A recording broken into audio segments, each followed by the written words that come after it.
जब अचानक घर में अंधेरा हो जाता है तो आपको घबराहट होने लगती है कि दरवाजे सब बंद तो है ना,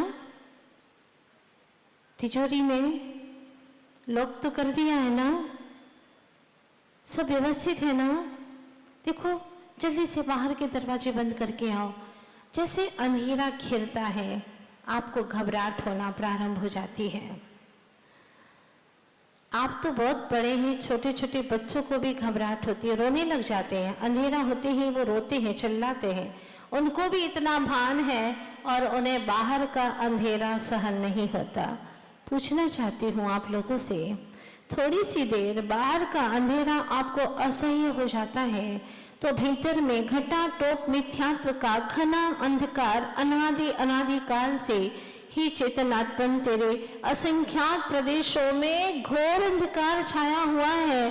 क्या तुझे घबराहट नहीं होती? क्या तुझे कुछ विचार नहीं आता? बाहर की लाइट चली जाती है तो कितने कितने मन में आपके दुर्विचार आने लगते हैं। अभी लाइट बंद करना था इन्हें, हाँ फोन करो, जल्दी से फोन करो, लाइट चालू करो। घबराहट होने लगती है। तो यहाँ किसको पुकारोगे, किससे कहोगे?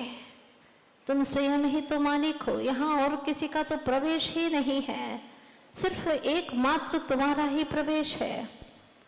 और घटाटोप अंधकार करके रखा है।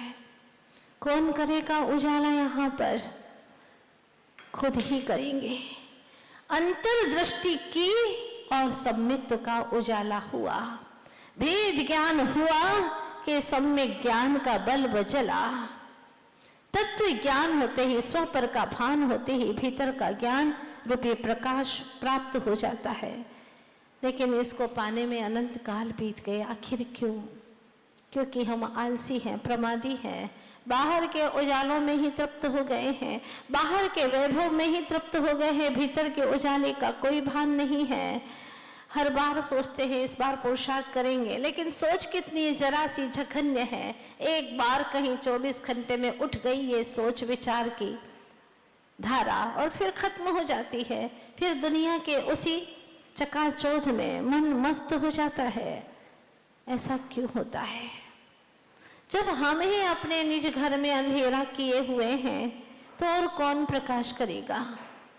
जिम्मेदारी हमारी अपनी खुद की है। ध्यान रखना, पड़ोसी के घर में बहुत धन है, आपके रिश्तेदारों के पास में बहुत धन है, इवन भाई अलग रहता उसके पास में भी बहुत धन है, तो उन सब के धन से तुम धनवान नहीं बनोगे।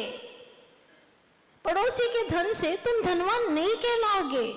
भले कह दो कि वो जो धनाढ्य है ना उसी के घर के पास रहता हूं, लेकिन आप वो नहीं है, आप वो धनाढ्य नहीं है। जिस तरह से दूसरों के धन से तुम धनवान नहीं बनते, उसी प्रकार से कुंद कुंद महाराज कहते हैं पर को जानने से तुम ज्ञानी नहीं होते, पर धन से धनी नहीं होते।